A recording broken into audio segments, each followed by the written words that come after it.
Nous sommes sur la digue qui sépare le lac Tioukbak du lac de l'Ouest. Tioukbak signifie soie blanche, car sur ses rives, jadis, un palais abritait les concubines délaissées ou vieillies qui y passaient leur temps à tisser de la soie. Depuis ce temps, de grands immeubles ont poussé sur ses rives.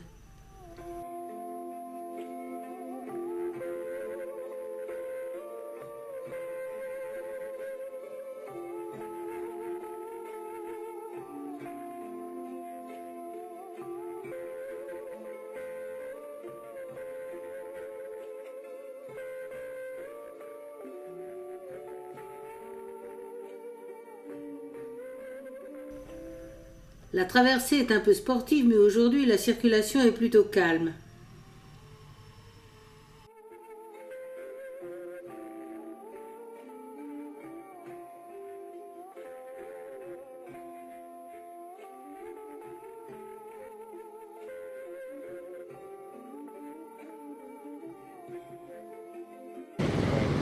Le lac de l'Ouest, il est grand, grand, grand. Waouh!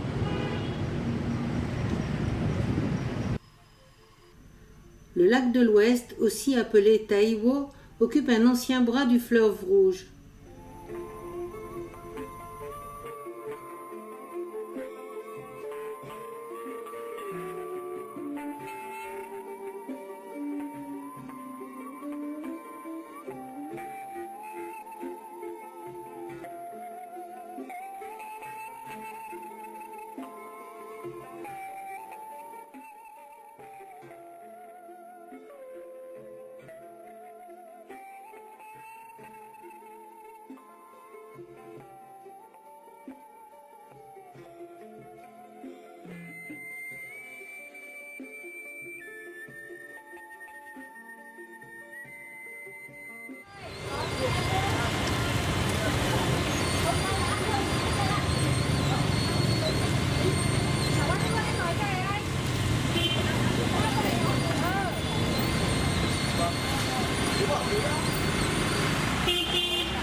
Nous approchons du mausolée de Ho Chi Minh. Construit pour accueillir la dépouille de Ho Chi Minh décédé en 1969, le monument s'inspire de celui de Lénine à Moscou. En granit gris à l'extérieur, en rouge, gris et noir à l'intérieur, la dépouille du président est toujours visible dans son sarcophage de verre réfrigéré. Le palais présidentiel. Le protocole est rigoureusement appliqué lors des visites, vêtements et comportements codifiés. Dans cette maison sur pilotis, Ho Chi Minh a travaillé et vécu pendant quelques années.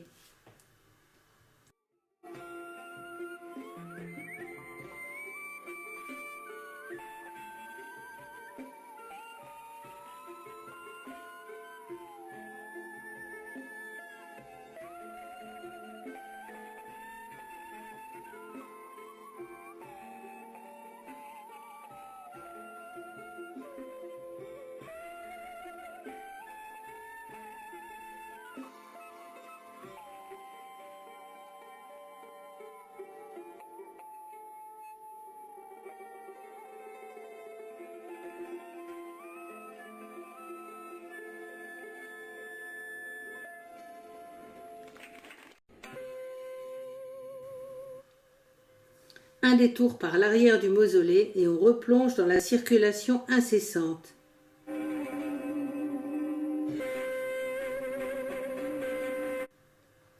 La pagode Mot Kot a été construite sous Ly Tai Tong autour de 1049. Cette pagode au pilier unique en bois de teck aurait été construite à la suite d'un rêve du roi à qui une déesse assise sur un lotus aurait annoncé la naissance d'un fils. Ou suivant une autre version, Bouddha aurait fait part au roi de son envie d'une pagode. Elle a été détruite en 1954 et reconstruite avec son unique pilier de béton sur le petit lac Linh Thieu.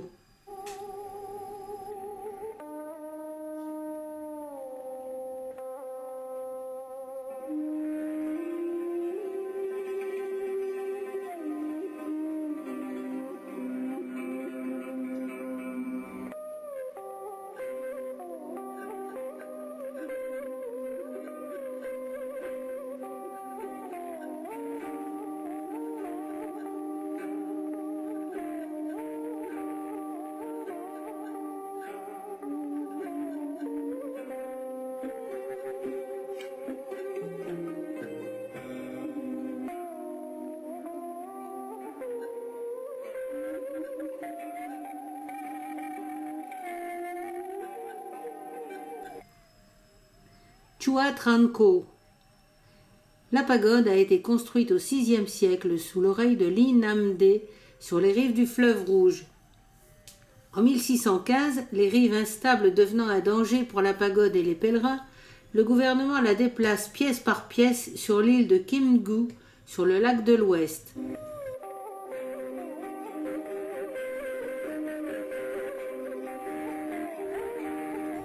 On s'y rend par une passerelle entre le lac de l'Ouest et le lac Tupac. Elle est considérée comme le centre du bouddhisme de Tanglong.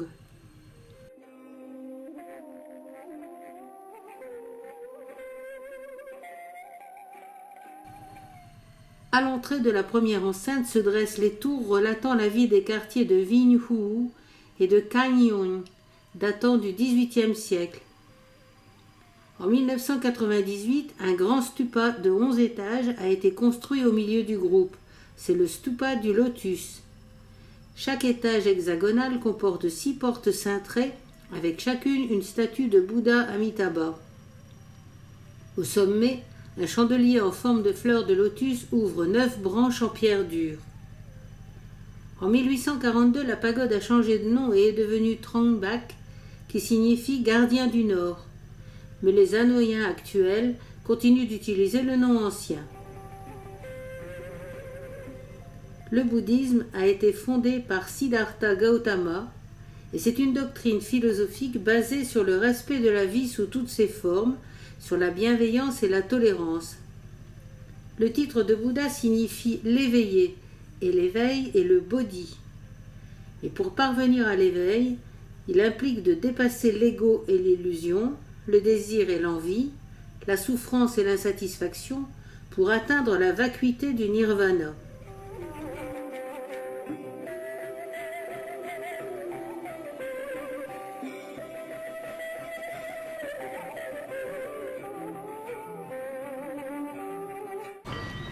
En 1959, le président de l'Inde, Prasad, en visite, offrit à Ho Chi Minh un arbre de la Bodhi, arbre sacré représentant celui sous lequel Bouddha atteignit jadis l'illumination. Dans des fours toujours placés à l'extérieur des sanctuaires, les visiteurs font brûler des offrandes de papier, des faux billets, de représentations de voitures, de meubles, de vêtements, de statues, qui sont censés atteindre les défunts pour les honorer ou leur fournir le nécessaire dans leur vie de l'au-delà. Les pièces les plus précieuses honorées dans ce sanctuaire sont la statue en bois doré du Bouddha Sakyamuni et 14 stèles très anciennes en pierre qui datent de 1639.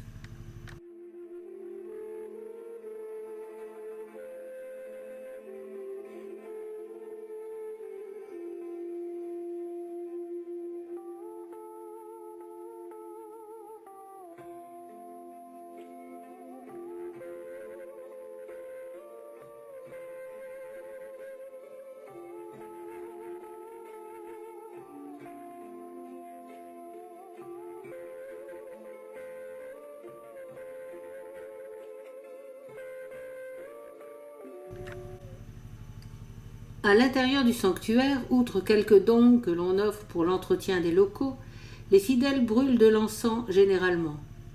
Les dons peuvent être de toutes sortes, fleurs ou fruits, nourriture ou boissons, alcool, cigarettes, ou comme ici, le bruit de l'argent.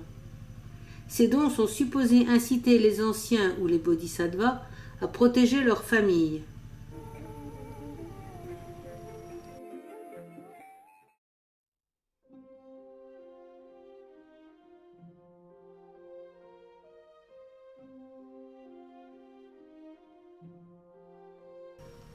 La pagode Baotienne, qui datait du XIe siècle, a été rasée par les Français en 1882 pour construire la cathédrale néogothique Saint-Joseph dans le style de Notre-Dame de Paris, en granit et briques.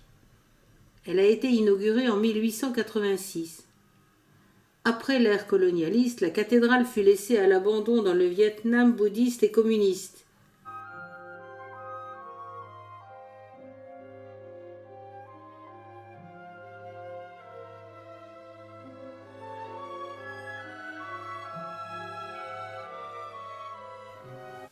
Le culte a repris en 1990. Les 2 clochers sont équipés de 5 cloches. Une statue de Notre-Dame se trouve sur le parvis et à l'intérieur, des vitraux éclairent des murs sobres.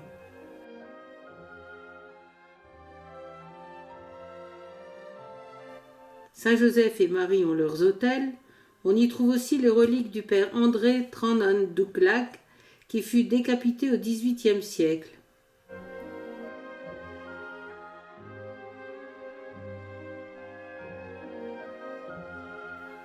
La présence catholique au Vietnam remonte au XVIIe siècle, appelée par les jésuites. Des périodes de persécution ont alterné avec une certaine tolérance.